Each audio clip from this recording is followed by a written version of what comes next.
అందరికీ నమస్కారం. 2 రోజుల క్రితం విశాఖ స్టీల్ ప్లాంట్లో జరిగినటువంటి దురదృష్టకరమైనటువంటి ఘటనలో కొంతమంది కార్మికులు చనిపోవటం, కొంతమంది కార్మికులు క్షతగాత్రులుగా హాస్పిటల్స్లో చికిత్స పొందుతూ ఉండటం నిజంగా మనకందరికీ చాలా బాధాకరమైనటువంటి సంఘటన. ఇటువంటి సంఘటన నేపథ్యంలో పార్టీలకు అతీతంగా, రాజకీయాలకు అతీతంగా యావత్ ప్రజానికం కూడా బాధిత కుటుంబాలకి అండగా ఉండాల్సినటువంటి సమయం ఇది అనేసి ఈ సందర్భంగా పేర్కొంటున్నాం. కాకపోతే నిన్న జరిగినటువంటి సంఘటన ఒకసారి ఆలోచిస్తే కూటమి ప్రభుత్వానికి సంబంధించినటువంటిది. ఒక పక్కన జనసేన పార్టీకి సంబంధించినటువంటి అధ్యక్షులు పవన్ కళ్యాణ్ గారు, మరొక పక్కన ఆయన తమ్ముడు ఒక మంత్రి హోదాలో నారా లోకేష్ గారు, ఒకరు పోతే ఒకరు అక్కడికి చేరుకొని సరే బాధలో ఉన్నటువంటి కుటుంబాలని ఆదుకునేదానికో, ధైర్యం చెప్పడానికో, లేదంటే మరొకసారి ఇటువంటి ఘటనలు జరగకుండా అధికారులని, అక్కడ ఉన్నటువంటి యాజమాన్యాన్ని అప్రమత్తం చేసి కట్టుదిట్టమైనటువంటి చర్యలు తీసుకునేదానికో వెళ్ళారేమో అని మనమంతా ఆశించాం, ఎదురు చూశాం కూడా. మరి వాళ్ళు చేసింది ఏంటి? అక్కడికి వెళ్ళి ఒక పక్కన red book star Nara Lokesh గారు మాట్లాడుతూ అక్కడ ఉన్నటువంటి కార్మిక సంఘాలు అయితేనేమి, ఆ కుటుంబాలు అయితేనేమి, తోటి కార్మికులు చనిపోయి బాధలో ఉండి మీ యొక్క నిర్లక్ష్యాన్ని వాళ్ళు ప్రశ్నిస్తూ ఉంటే ఒక బాధ్యతాయుతమైనటువంటి మంత్రి హోదాలో ఉన్నటువంటి మీరు వాళ్ళకి ఓపికగా సమాధానం చెప్పి అండగా ఉండాల్సినటువంటి పరిస్థితులను పక్కన పెట్టి కార్మిక సంఘాలని వైఎస్ఆర్ కాంగ్రెస్ పార్టీ నాయకులుగా ముద్ర వేసి,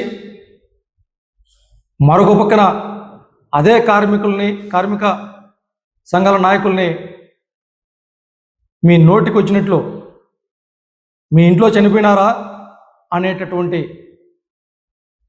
అధికార దర్పంతో, అధికార అహంకారంతో మీరు మాట్లాడినటువంటి మాటల్ని రాష్ట్రమంతా కూడా తీవ్రంగా ఖండిస్తూ ఉంది అనేసి సందర్భంగా తెలియజేస్తూ ఉన్నాం.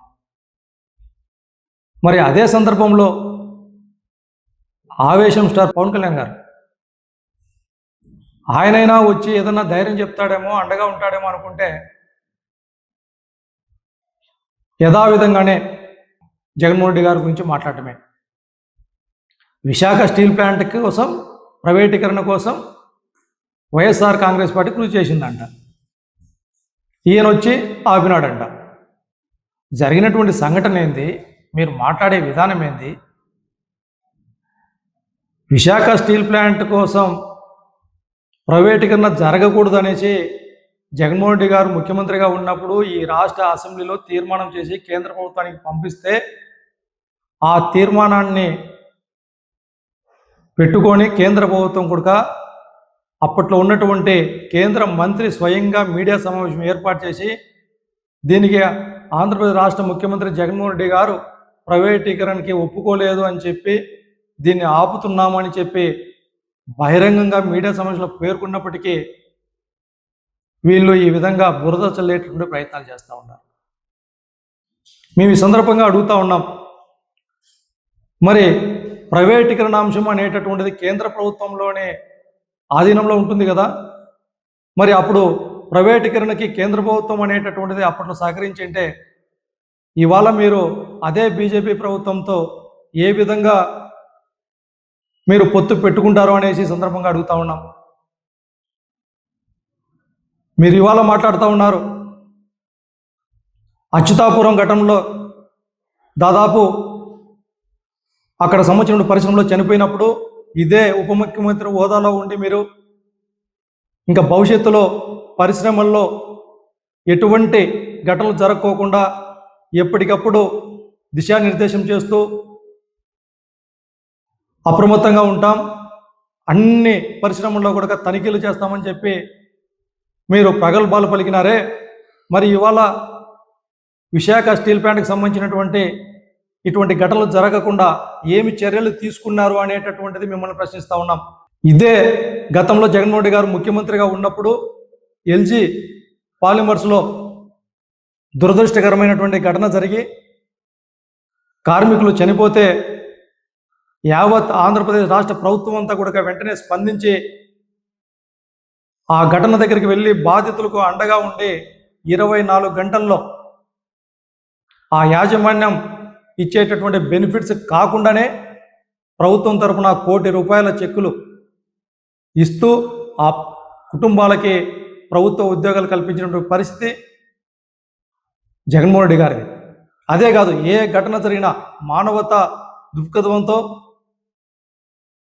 ఒక మంచి మనసున్నటువంటి వ్యక్తిగా జగన్మోహన్ రెడ్డి గారు పరిపాలన చేస్తే ఇవాళ మీరు బాధితుల పక్షాన నిలబడకుండా అక్కడికి వెళ్ళినా కూడా వైఎస్ఆర్ కాంగ్రెస్ పార్టీ పైన దుర్భాషలాడటానికి మీరు అటువంటి సంఘటనలు కూడా మీరు రాజకీయంగా వాడుకుంటున్నారంటే ఇది ఎంత బాధాకరమో ఈ రాష్ట్ర ప్రజానికం కూడా ఒకసారి ఆలోచించాల్సిందిగా విజ్ఞప్తి చేస్తూ ఉన్నాం.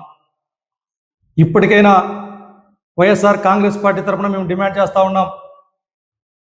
విశాఖ స్టీల్ ప్లాంట్ అనేటటువంటిది కేవలం ఒక పరిశ్రమ కాదు, అది ఆంధ్రుల ఆత్మగౌరవానికి ఒక ప్రతీకగా మనమందరం భావించాల్సిందిగా ప్రభుత్వాన్ని డిమాండ్ చేస్తూ జరిగినటువంటి దురదృష్టకరమైన ఘటనకి భవిష్యత్తులో జరగకుండా చర్యలు తీసుకొని వెంటనే బాధిత కుటుంబాలకి ప్రభుత్వం నుంచి కూడా యాజమాన్యంతో పాటు కేంద్ర ప్రభుత్వంతో పాటు రాష్ట్ర ప్రభుత్వం కూడా పెద్ద ఎత్తున అండగా నిలబడి వారి కుటుంబాలకి చేయూతనందించి భవిష్యత్తులో ఇటువంటి ఘటనలు జరగకుండా నివారణ చర్యలు వెంటనే చేపట్టాలనేసి ఈ సందర్భంగా డిమాండ్ చేస్తూ ఉన్నాం.